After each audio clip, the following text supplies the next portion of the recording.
Ah, nous allons revenir sur l'identité remarquable que nous avons vue. Si on prend deux nombres a et b, a moins b fois a plus b est égal à a carré moins b carré, hein, qu'on peut utiliser dans un sens ou dans l'autre. Dans ce sens-ci, on développe, hein, puisqu'on passe d'un produit à une différence. Dans l'autre sens, on passe d'une différence à un produit, donc on factorise. On nous demande là donc de développer. Comment on va utiliser cette identité remarquable? Alors déjà, il faut remarquer, hein, là on nous précise, mais qu'on est dans le cas d'une identité remarquable. Sinon, on effectue la double distributivité et on est arrivé au même résultat, mais en mettant un peu plus de temps. Pourquoi on est dans le cas de cette identité remarquable? Ici, nous avons le même nombre, hein, qu'on peut appeler A comme identité remarquable. Ici, nous avons le même nombre B. On a bien A moins B fois A plus B.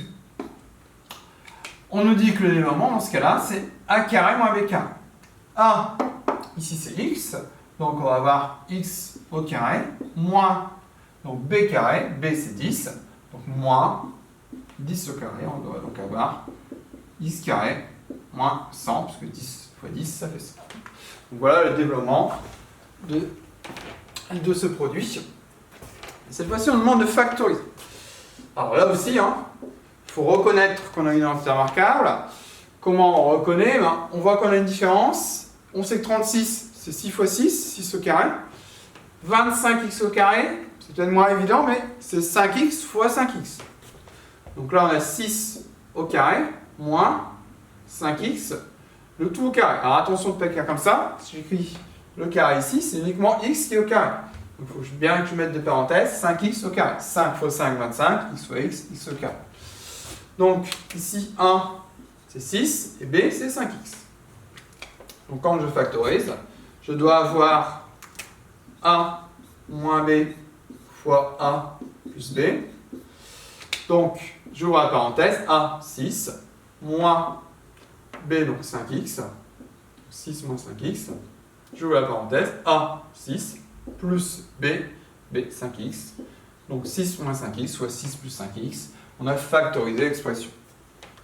Ce qui va être utile dans un certain nombre de cas. Calculer. Alors, on peut se poser la question, quel est le lien avec ce qu'on vient de voir?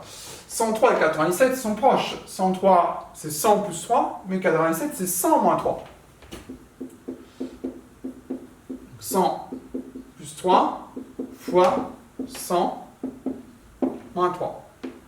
Et là, on reconnaît l'identité remarquable. A, c'est 100, B, c'est 3. Donc, on va avoir 100 au carré quand on développe, hein, moins 3 au carré, 100 fois 100, 10 000. 3 carré, 9. 10 000 moins 9, on va avoir 9 991. 9 991, c'est le résultat du produit 103 fois 97. On voit que là, ça nous simplifie quand même beaucoup le calcul. Alors bien sûr, c'est un cas particulier, hein. On ne peut pas à chaque fois utiliser cette identité remarquable pour calculer un produit, mais dans certains cas, ça peut être utile quand même à le voir ici. Voilà 3 exemples d'application de cette identité remarquable.